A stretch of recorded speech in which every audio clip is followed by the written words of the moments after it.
Well, again, this is not something that Norman deals with directly in the book. No. But in a broad and general way, it's all right, Trump has this war on the press.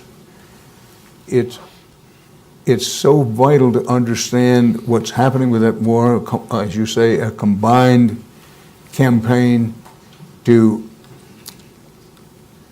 undermine the public's trust in rule of law and the press. Now, when people say, listen, I get it, the war is on, we're going to change the war, how do we change it? And the mind sometimes, depending on your political point of view, goes to, well, in terms of the overall votes in the last presidential election, and this has happened before recently, that the votes were not for Donald Trump, but he's in because of the Electoral College. Now, in direct answer to your question, I'm not going to duck or dodge it. I have my concerns about the Electoral College, but number one, I personally am loath to change it because it gets down to change it to what.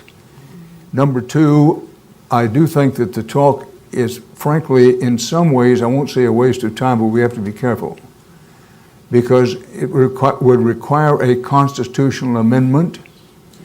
And if you do the math on states that are likely to vote for or against, I won't say it's more likely that water will run uphill before you get that. No, I don't mean to joke about it. But as a practical matter, number one, I personally don't think it's a good idea. I understand the argument for doing away with it.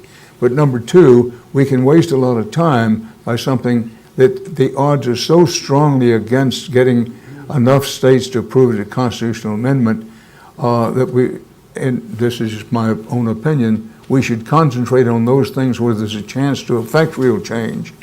Not only do I not think it's a good idea to change it personally, but I think the chances of changing it are slim to none, and slim just left town.